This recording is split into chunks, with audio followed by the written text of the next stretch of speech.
Good morning friends, this is Jitendra Verma. साथियों, आपको हमारे चैनल पे बहुत बहुत आप सभी को अभिनंदन है, स्वागत है। साथियों, आज एक बहुत बड़ा अपडेट लेकर के, आज से चूँकि 2 फरवरी है, आज से आपका इंटरमीडिएट जो बिहार बोर्ड से है ना, इंटरमीडिएट का परीक्षा शुरू हो जाएगा। अब कुछ चंद घंटे बचे हैं, है ना।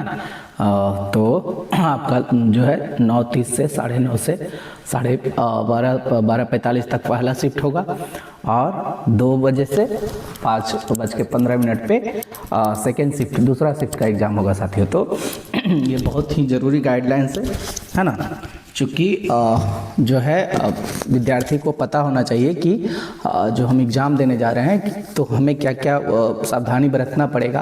क्योंकि बहुत सारे साथी नहीं जानकारी के अभाव में, जानकारी के अभाव में वो एक्सपेल्ड हो जाते हैं या उनका क्वेश्चन पेपर छूट जाता है, एग्ज़ाम छूट जाता है ना। तो सबसे पहले तो जितना भी सेंटर है साथियों, वो धारा 144 लागू हो गया है सारे पे, जितना भी है ना। आप मतलब कि ग्रुपिंग में या मॉब टाइप का वहाँ पे नहीं कर सकते हैं, तो सारे पे। और दूसरी बात है कि आपका जो एग्जामिनेशन सेंटर पे जो बेंच लगाया गया ना, वो एक बेंच पे 2 लोग ही बैठेंगे कॉर्नर पे, जैसे लास्ट में मतलब कि दोनों कॉर्नर पे साइड में, एक यहाँ तो एक यहाँ, ठीक है। और रो वाइज जो है उसके जस्ट पीछे, है ना, उस टाइप से सीटिंग अरेंजमेंट किया गया है साथियों। और इसमें जो है सीसीटीवी कैमरा का बिहार बोर्ड ने खुद प्रावधान किया है, जो कि मैट्रिक के एग्ज़ाम तक रहेगा। और वो कैंपस में किया गया, कहाँ कहाँ किया गया, कैंपस में किया गया, पूरे कैंपस में, जहाँ पे आप एंट्री लेते हैं, जहाँ पे आपका स्कैनिंग होता है ना, वहाँ पे किया गया है। जो गलियारा होगा वहाँ पे किया गया है ना, बिहार बोर्ड की तरफ से। और आपका सीसीटीवी कैमरा कहाँ नहीं लगाया गया, जहाँ पे आप एग्ज़ाम देंगे, जिस रूम में एग्ज़ाम देंगे वहाँ पे नहीं लगाया गया। लेकिन कोई प्राइवेट स्कूल ऐसा होगा, वहाँ पे ऑलरेडी पहले से मतलब कि सीसीटीवी कैमरा लगा होगा, तो वो जो बिहार बोर्ड है उसको संज्ञान में नहीं लेगी, है ना। और सीसीटीवी कैमरा क्यों लगाया जा रहा है वो मैं आगे बताऊंगा, ठीक है। इसके अलावा जो है आपके बीच में वीडियोग्राफर भी हमेशा रनिंग में रहेंगे, हर जगह, कैंपस में भी और आपके रूम में भी, ठीक है। तो ये सब चीज़ सावधानी, कुछ भी जो है अननेसेसरी चीज़ साथियों लेके नहीं जाना है। जैसे मोबाइल हो गया, है ना, घड़ी हो गया, चाहे डिजिटल हो या एनालॉग हो, हमको जब ले ही जाना नहीं है तो वो मतलब कि क्या मतलब, जब हमको कुछ करना ही नहीं है तो हम ये सब ले क्यों जाएंगे, है ना। तो वो सब नहीं ले जाना है, ठीक है। और जो है आपका पहना, मतलब कि जूता तो नहीं पहन के जाना है ना, जूता मोजा नहीं पहन के जाना है, आपको स्लीपर ही पहन के जाना होगा, सैंडल ही पहन के जाना होगा, ठीक है। ये तो था। अब साथियों जो है ये जो है मतलब जैसे ही आप एंट्री करेंगे ना, उसके एंट्री करने से पहले पूरा बॉडी स्कैन होगा। कुछ है तो नहीं आपके पास, कुछ इलेक्ट्रॉनिक गैजेट तो नहीं है ना, मोबाइल नहीं है ना, एनालॉग तो पहले ही बताए, ठीक है। और जितना भी जिला है जहाँ पे सेंटर बनाया गया है, उसका जो कंट्रोल रूम होगा पूरे जिला का, है ना, या जो 2 ब्लॉक 3 ब्लॉक करके बनाया गया होगा कंट्रोल रूम, तो वहाँ से कंट्रोल रूम पे सोशल मीडिया पे निगरानी होगा, विशेष निगरानी होगा। क्योंकि वहाँ पे ऐसा ना हो कि मतलब कोई जो है वायरल चीज़ वैसे ही पोस्ट किया जा रहा है ना, भड़काने के लिए, कुछ ऐसे ही क्वेश्चन पेपर लीक का या कुछ मतलब झूठ मूठ का भी कभी कभी ऐसा होता है कि लोग अफवाह को फैलाते हैं ना। तो वही है, वो फैलाते हैं। तो उसको कंट्रोल के लिए ये बहुत बड़ा बिहार सरकार ने इस बार कदम उठाया है, बिहार बोर्ड ने कदम उठाया है, ठीक है। तो सोशल मीडिया पे भी जो भी हमारा दर्शक देख रहे हैं, दर्शक लोग देख रहे हैं, तो आप अपने हाथ में कानून को नहीं लीजिएगा, है ना। इस तरह का कोई भी जिससे कि मतलब क्या बोलते हैं उसको, सही तरीके से एग्ज़ाम नहीं हो पाए, कदाचार एग्ज़ाम नहीं हो पाए, उसको आप लोग नहीं कीजिएगा। तो ये तो हुआ कंट्रोल रूम का, है ना। और जो सेंटर के नज़दीक होगा, जो भी फोटो स्टेट का दुकान है, उस पर भी विशेष निगरानी रहेगा कंट्रोल रूम का और पूरे बिहार बोर्ड के जो विजिलेंस टीम जिसको बोल सकते हैं, क्योंकि जो है जो मेन जो जड़ होता है उस सेंटर के बगल का फोटो स्टेट वाला ही वहाँ से ही फोटो स्टेट कर करके पूरा इधर उधर वायरल किया जाता है। दूसरी बात कि फोटो स्टेट दुकानदार जो भी एग्ज़ाम सेंटर के नज़दीक हैं तो एग्ज़ाम के दौरान एग्ज़ाम अवधि में वो बंद करने का निर्देश दिया गया है ना। तो ये सारा चीज़ गाइडलाइंस है साथियों। घड़ी मोबाइल तो हम बता ही दिए कि नहीं लेके जाना है ना।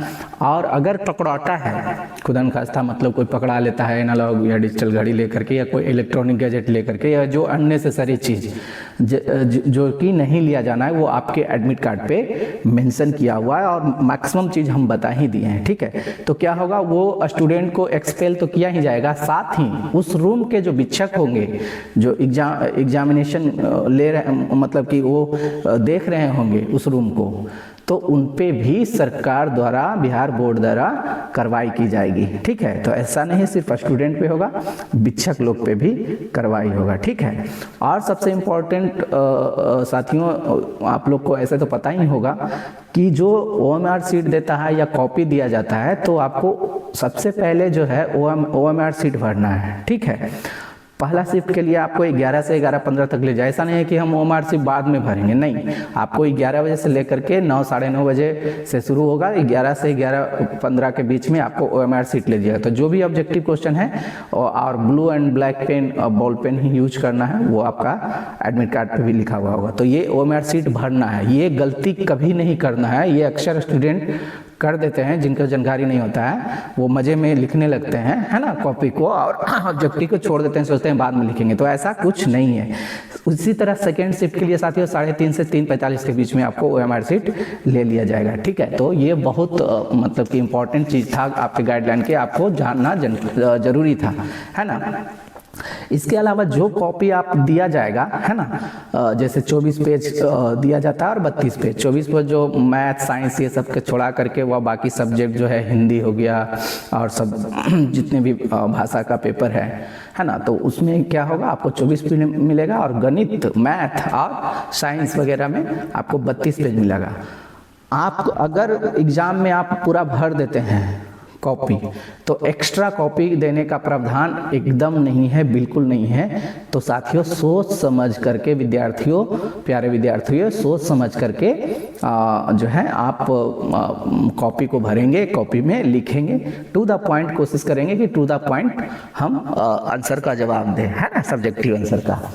पहले ही बता दिया था कि ब्लू या ब्लैक बॉल पेन का यूज करना है जो गोला को करने के लिए, ठीक है, या लिखने के लिए। और मोस्ट इम्पॉर्टेंट है साथियों कि समय पे पहुंचना, अपना पहचान जो भी है, पहचान उसमें दिया हुआ है एडमिट कार्ड में, आपका पहचान पत्र, आधार कार्ड भी हो सकती है, वोटर कार्ड भी हो सकती है, सॉरी वोटर कार्ड तो अगर उम्र होगा तो होगा, उम्र तो नहीं होगा, लेकिन आधार कार्ड में मुख्य रूप से, है ना।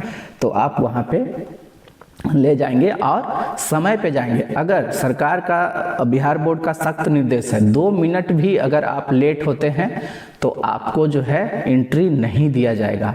तो पूरे जो है समझ लीजिए कि समझिए कि कितना कैरियर बर्बाद हो जाएगा आपका, है ना, पूरे साल मेहनत बेकार हो जाएगा। तो एकदम समय से पहले आधा घंटा 1 घंटा पहले चले जाइए सेंटर पे, नाश्ता वगैरह करके जाइए, हल्का मतलब कि जूस वगैरह दही वगैरह खा करके जाइए, है ना, हल्का खाना खाइएगा, है ना। तो ये चीज़ है। और फोटो स्टेट वाली हमने बता ही दिया था, अपना पहचान वगैरह बता ही दिया था। तो ये जरूरी गाइडलाइंस है साथियों। अगर विद्यार्थियों अगर फिर भी कुछ छूटा है तो कमेंट कीजिएगा, हम उसको, या कोई सब्जेक्ट पे आप अगर जानना चाहते हैं किसी चीज़ के बारे में तो उस पर कमेंट करेंगे तो मैं उसमें बताने का कोशिश करेंगे, ठीक है। और जो भी विद्यार्थी के अलावा या विद्यार्थी अगर कैंपस के अंदर उद्दंड करते हैं, है ना, विद्यार्थी सब कहीं दिख जाता है कैमरा में या वीडियोग्राफर के कैमरा में, तो आपको 2 साल तक फिर एग्ज़ाम देने नहीं दिया जाएगा और आपका करियर महा चौपट हो जाएगा। और जो धारा, सुसज्जित धारा लगा करके आपको उस पर कार्रवाई भी किया जाएगा। So thank you so much. ये बहुत ज़रूरी अपडेट था, गाइडलाइन था इंटरमीडिएट एग्जाम के लिए। और सभी विद्यार्थी को, मेरे प्यारे विद्यार्थियों को बहुत बहुत शुभकामनाएँ। और मेरी पूरी भगवान से यही मनाते हैं, दुआ करते हैं कि आप सब लोग अच्छे मार्क्स लाएं और अपना जो जब रिजल्ट आए तो सभी लोग खुशी खुशी मिठाई बांटे अपने में, अपने परिवार में, अपने दोस्तों के बीच में, है ना। और जो पढ़ाई की है वही आपका आ जाए, तो इससे बेहतर हो ही नहीं सकता है। So thank you so much, मेहनत कीजिए। ये जो आपका 2 तारीख से 13 फरवरी का जो समय है वो आपको पूरा यूटिलाइज करना है। कहीं रील फील या फोटो ये सब नहीं देखना है, उसको बंद कर देना है और एग्जाम पे फोकस करना है, ठीक है।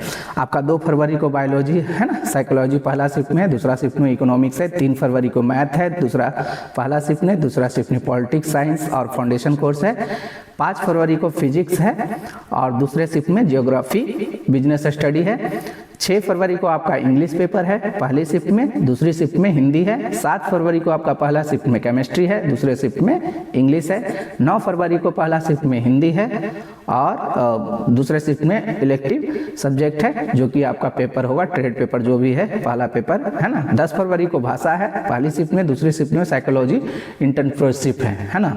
ये सब सब्जेक्ट बहुत ही सही है और आराम से आप ये सब कर सकते हैं। 11 फरवरी में म्यूजिक है, सेकेंड शिफ्ट में होम साइंस है या ट्रेड पेपर जो भी आप इलेक्ट किए होंगे सब्जेक्ट, है ना। 12 फरवरी को सोशियोलॉजी अकाउंटेंसी है और फिर सेकेंड शिफ्ट में आपका security, beautician, retail management, automobile, electric या वेलनेस, टेलीकॉम, ये सारा है ना। फिर 13 फरवरी को आपका भाषा है और सेकेंड शिफ्ट में कंप्यूटर साइंस है ना। ये सब या योगा का ये एग्जाम है। तो ये 2 फरवरी से 13 फरवरी का शेड्यूल है। आप लोग बहुत बहुत शुभकामनाएं, बहुत बहुत मतलब कि शुभकामनाएं साथियों। आप अच्छे तरीके से लिखें और सोच समझ के लिखें, है ना। एकदम बिंदास लिखें, टेंशन मुक्त होकर के लिखें, किसी तरह का प्रेशर अपने ऊपर नहीं ले। निश्चित रूप से आप अच्छे मार्क्स लाएंगे और ये आपका पहला सीढ़ी होगा ग्रेजुएशन करने का। कहीं भी अच्छा एग्जाम चाहे जो भी फील्ड में जाना चाहते हैं, इंजीनियरिंग में, मेडिकल में, अकाउंटेंसी में, तो ये बेस तैयार होगा, है ना। इसी पे डिपेंड करेगा आपका future. So thank you so much. जय हिंद, जय भारत। और अगर वीडियो अच्छा लगा तो अपने दोस्तों के बीच में, अपने व्हाट्सएप ग्रुप में, अपने स्टेटस में ज़रूर लगाइएगा ताकि आपके साथी भी इससे लाभान्वित हो सके इस वीडियो को देख करके। So thank you so much. जय हिंद, जय भारत।